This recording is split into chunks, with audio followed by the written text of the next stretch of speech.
हे नागों के देवता नागराजा, जो कोई भक्त आपकी नाग पंचमी की इस वीडियो को लाइक करें, उसकी झोली खुशियों से भर देना। उसके घर में कभी भी अन्न धन वस्त्र की कमी मत होने देना। लाइक जरूर करें। आप सभी शिव भक्तों को नाग पंचमी की हार्दिक शुभकामनाएं। नाग पंचमी हिंदू धर्म में एक प्रमुख त्योहार है, जिससे श्रावण मास के शुक्ल पक्ष की पंचमी तिथि को मनाया जाता है। श्रवण का महीना बारिश का महीना होता है। इस मौसम में सांप अपने बिलों से बाहर निकलते हैं और लोग उन्हें भोजन दूध देते हैं और नाग पंचमी पर नाग देवता की पूजा करते हैं। शास्त्रों और पुराणों में शेष नाग वासुकी तक्षक जैसे नागों का वर्णन है। भगवान शिव के गले में सर्प है और विष्णु शेषनाग पर शयन करते हैं। इसीलिए नागों को देवतुल्य और पवित्र माना जाता है। तो भक्तों, आज हम आपको इस वीडियो में बताएंगे कि नाग पंचमी तिथि कब है। लोग बड़े ही असमंजस में हैं कि साल 2025 में नाग पंचमी का त्योहार कब मनाया जाएगा। 28 जुलाई या 29 जुलाई को पूजा का शुभ मुहूर्त क्या रहेगा। नाग पंचमी के दिन नाग देवता को क्या अर्पित करना है। इस दिन भगवान शिव को भी प्रसन्न करने का विशेष महत्व है। व्रत रखना है या नहीं रखना है, और कौन सी महिलाएं और पुरुष हैं जिन्हें नाग पंचमी का व्रत नहीं रखना चाहिए। नाग पंचमी पर पूजा पाठ कैसे करें, संपूर्ण जानकारी आज हम आपको इस वीडियो में देने जा रहे हैं। तो वीडियो को अंत तक आपको देखना है, तभी आपको संपूर्ण जानकारी नाग पंचमी से संबंधित प्राप्त होगी। जैसा कि भक्तों, आप सभी को पता है, सावन का महीना चल रहा है। बारिश आदि भी हो रही है। श्रावण मास में वर्षा के कारण सांप जमीन पर निकल आते हैं, जिससे लोगों के मन में डर रहता है कि सांप हमें कहीं कट ना ले। इसलिए इस नाग पंचमी के दिन सभी श्रद्धा भक्तों को सांपों को दूध, फूल, पूजा आदि चढ़ाकर उन्हें प्रसन्न किया जाता है, ताकि किसी को भी नुकसान ना पहुंचाएं। धार्मिक मान्यताओं के अनुसार शिव जी के गले में सर्प होता है और वह नागों के अधिपति माने जाते हैं, नागों के राजा माने जाते हैं। अगर आपने नाग पंचमी के दिन नाग देवता को प्रसन्न कर लिया, तो आपने साक्षात भगवान शिव को प्रसन्न कर लिया। नाग पंचमी के दिन भगवान शिव का आशीर्वाद प्राप्त करने का बड़ा सुनहरा अवसर है। जो माताएं बहनें सावन सोमवार का व्रत नहीं रख पाए हैं या फिर किसी कारण से पूजा नहीं कर पाए हैं, तो उन लोगों के लिए एक और मौका आया है, जो है नाग पंचमी का दिन। अगर आपने नाग पंचमी के दिन हमारे द्वारा बताए हुए 5 से 7 ऐसे कार्य हैं जिन्हें पूर्ण श्रद्धा सच्चे मन से कर लिया, तो आपको इतना अधिक पुण्य प्राप्त होगा जिसकी आपने कभी कल्पना भी नहीं कर सकते। इतना पुण्य आपको सावन के महीने में सावन सोमवार व्रत करने से नहीं मिलता। इतना ज्यादा पुण्य आपको नाग पंचमी का व्रत रखकर और इन कार्यों को करने से मिलता है। नागों के राजा नाग देवता को शिव की नगरी में इतना उच्च स्थान प्राप्त है कि वह भगवान शिव के गले में विराजमान है। इसके पीछे एक पौराणिक कारण यह है कि जब समुद्र मंथन हुआ था, तो सबसे पहले हलाहल विष निकला।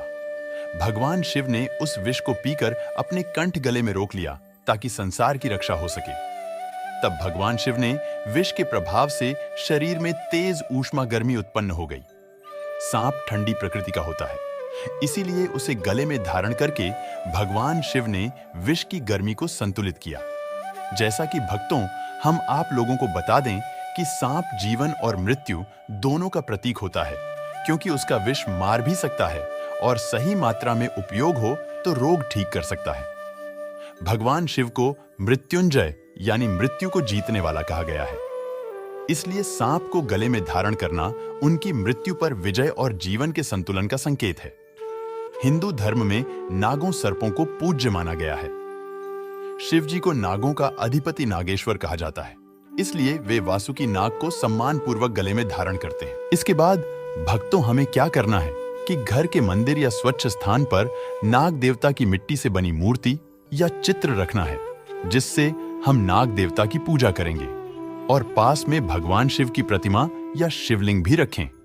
इससे क्या हुआ कि नाग देवता के साथ साथ भगवान शिव की भी हम पूजा करेंगे, क्योंकि सावन का महीना है, जो कि भगवान शिव को अत्यधिक प्रिय है।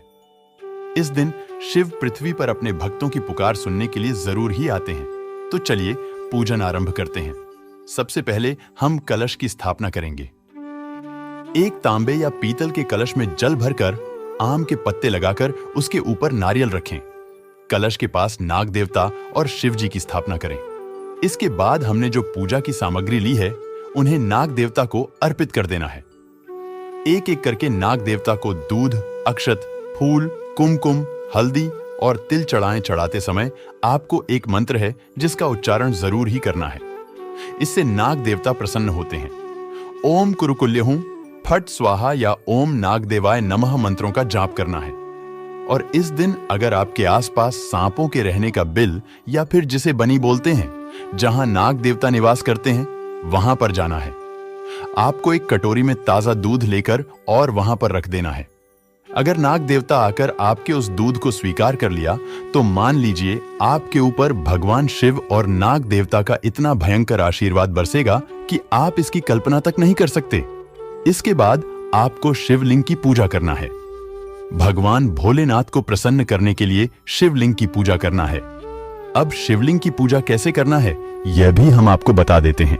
शिवलिंग की पूजा करने के लिए आपको सबसे पहले भगवान शिव के मंदिर जाना है, या फिर आप नाग पंचमी की जहां पूजा कर रहे हैं वहां पर आपने शिवलिंग रखा हुआ है तो और भी अच्छा है। तो आपको शिवलिंग पर सबसे पहले जल से अभिषेक करना है। शुद्ध जल से अभिषेक करना है, ओम नमः शिवाय का जाप करते हुए। इसके बाद आपको दूध या दही से शिवलिंग का अभिषेक करना है। अच्छी तरह से अभिषेक करने के बाद आपको फिर दोबारा से शिवलिंग का जल से अभिषेक करना है। उसके बाद आपको शिवलिंग पर बेलपत्र अर्पित करना है। बेलपत्र अर्पित करने से पहले थोड़ा सा ध्यान दीजिएगा कि बेलपत्र कटे फटे ना हो और 3 पत्ती वाला बेलपत्र ही शिवलिंग पर चढ़ाया जाता है। ऐसा बेलपत्र आप अर्पित ना करें जिसमें 2 पत्ती हो। कहा जाता है कि बेलपत्र में त्रिलोक देवता का निवास होता है, ब्रह्मा, विष्णु, महेश, इसलिए 3 पत्ती वाला बेलपत्र ही शिवलिंग पर अर्पित करना है। हो सके तो बेलपत्र पर थोड़ा सा चंदन लगाकर आप शिवलिंग पर अर्पित करें। इसके बाद आप चंदन शिवलिंग पर लगा सकते हैं। साथ ही साथ भगवान शिव के प्रिय फल, धतूरा, भांग, आंख के फूल शिवलिंग पर अर्पित करें। इससे भगवान शिव प्रसन्न होते हैं और आपको मनचाहा आशीर्वाद देते हैं। अंत में आपको दीप और धूप से नाग देवता और शिव जी की आरती करें। सबसे पहले आप भगवान शिव की आरती उतारें, उनके मंत्रों का जाप कीजिए। उसके बाद नाग देवता की आरती उतरनी चाहिए, उनके मंत्रों का जाप कीजिए। नाग देवता आरती उतारूं, दूध दही का भोग मैं डालूं, धरती के नीचे तुम वास करो, भक्तों का तुम कष्ट हरो। उसके बाद आपको नाग पंचमी की व्रत कथा सुनना है और भगवान शिव से कामना करना है कि हे शिव जी, नाग देवता जो भी आपकी इच्छा है आप बोल सकते हैं। जो कोई भक्त सच्ची श्रद्धा से नाग देवता भगवान शिव की पूजा नाग पंचमी के दिन कर लेता है, भगवान आपकी मनोकामना शीघ्र पूर्ण करते हैं। तो यह थी वह पूजा विधि जिससे आपको नाग पंचमी के दिन जरूर ही अपनाना चाहिए। तो चलिए भक्तों, अब हम वह कार्य भी जान लेते हैं जिन्हें हमें नाग पंचमी के दिन करना चाहिए और कौन से कार्य हैं जो हमें नाग पंचमी व्रत के दिन नहीं करने चाहिए। तो वीडियो में आगे बढ़ने से पहले आपसे हाथ जोड़कर निवेदन करते हैं कि कमेंट बॉक्स में सच्चे हृदय से लिख दें जय नाग देवता, जय भगवान शिव और वीडियो को भी लाइक कर दें। इससे क्या होता है कि हमारा वीडियो बनाने का जो मनोबल होता है वह बहुत अधिक बढ़ जाता है। आपका लाइक हमारे लिए बहुत ही महत्वपूर्ण होता है, तो लाइक जरूर करें। नाग पंचमी के दिन कुछ विशेष कार्य करने से जीवन में सुख, समृद्धि, स्वास्थ्य और शांति मिलती है। वहीं कुछ कार्य ऐसे हैं जिनसे बचना चाहिए, वरना जीवन में संकट, रोग और सर्प दोष जैसे कष्ट आ सकते हैं। सबसे पहला कार्य है जो सभी भक्तों को नाग पंचमी के दिन करना है। नाग देवता और भगवान शिव की पूजा करें। नाग पंचमी पर नाग देवता की पूजा करके सर्प दोष, काल सर्प दोष आदि से मुक्ति मिलती है। शिव जी की पूजा से रोग, भय और बाधाएं दूर होती हैं। जो कोई भक्त यह काम करता है उसके जीवन से तमाम परेशानियां समाप्त हो जाते हैं। दूसरा कार्य है नाग देवता को दूध, फूल, चावल आदि अर्पण करें। नागों के प्रतीक चित्र, मिट्टी की मूर्ति या नाग मंदिर में जाकर दूध चढ़ाएं। ओम नागाय नमः मंत्र का जाप करें, इससे पितृदोष भी दूर होता है। इसी के साथ भक्तों नाग मंत्रों का जप करें। मंत्रों के जाप से आध्यात्मिक उन्नति और मानसिक शांति मिलती है। विशेष मंत्र ओम नमो भगवते वासुकी नागराजाय नमः, ओम सर्वनागाय नमः नाग पंचमी व्रत कथा का श्रवण या पाठ करें। व्रत कथा सुनने से पुण्य की प्राप्ति होती है और परिवार में शांति बनी रहती है। व्रत रखना यदि संभव हो, फलाहार करके व्रत रखने से शरीर और मन शुद्ध होता है। तीसरा कार्य है जो हमें नाग पंचमी पर जरूर ही करना है, सर्पों का संरक्षण करें। इस दिन सांपों को मारना या नुकसान पहुंचाना पाप माना गया है। सर्पों को दया और आदर की दृष्टि से देखें। ऐसा करने से नाग देवता आपको तथा आपके परिवार को कभी भी नुकसान नहीं पहुंचाएंगे, बल्कि आपको आशीर्वाद ही देंगे। इस दिन सभी भक्त अपने घर परिवार की रक्षा के लिए पूजा करें। इस दिन पूजा करने से घर के सभी सदस्य सर्प भय और रोगों से मुक्त रहते हैं। इससे सर्प दोष लग सकता है। इस दिन किसी भी परिस्थिति में सर्प को मारना या परेशान करना वर्जित है। नाग देवता को हिंदू धर्म में देवता माना गया है। इनका अपमान भारी दोष देता है। लोहे के बर्तन में पकाया भोजन ना करें। धार्मिक मान्यता के अनुसार इस दिन तामसिक भोजन और लोहे के बर्तनों से परहेज करें। इस दिन भूल से भी नमक का सेवन ना करें। यदि व्रत हो तो व्रत में नमक, मसाले, तले भुने पदार्थ निषिद्ध माने गए हैं। इस दिन किसी भी किसान को अपने खेत या बगीचे में काम ना करें।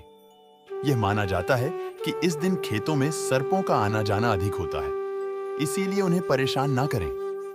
इस दिन किसी भी महिला या पुरुष को बाल धोना और नाखून काटना वर्जित माना गया है। पारंपरिक रूप से इस दिन शरीर की साफ सफाई से जुड़ी क्रियाएं सीमित रखी जाती है। विशेष रूप से स्त्रियों के लिए इस दिन आपको भूल से भी अपने मुंह से सर्पों के प्रति अपशब्द ना बोले। इस दिन सर्पों के बारे में अपमानजनक शब्द या मजाक करने से दुर्भाग्य आ सकता है। इससे नाग देवता का अपमान तो होता ही है, साथ में माता सरस्वती का भी अपमान होता है और भगवान भोलेनाथ आपसे क्रोधित हो सकते हैं। उनके क्रोध का सामना आपको करना पड़ सकता है, इसलिए आपको इन कार्यों को करने से बचना चाहिए। भक्तों, तो यह थी कुछ विशेष जानकारी नाग पंचमी से संबंधित। अगर आपको जानकारी थोड़ी सी भी अच्छी लगी हो या कुछ समझ में आया हो कि इस जानकारी से आपको क्या सीख मिली, तो आप हमें कमेंट बॉक्स में जरूर बताएं। तो दोस्तों, ये थी आज की छोटी सी जानकारी। यह जानकारी कैसा लगा हमें कमेंट करके जरूर बताएं। और हाँ मित्रों, कमेंट में ओम नमः शिवाय, हर हर महादेव अवश्य लिखना। मैं भगवान शिव भोलेनाथ से प्रार्थना करूंगा आपके हर मनोकामना पूर्ण हो। वीडियो को पूरा देखने के लिए आप सभी दर्शकों का बहुत बहुत धन्यवाद। नमस्कार। ओम नमः शिवाय।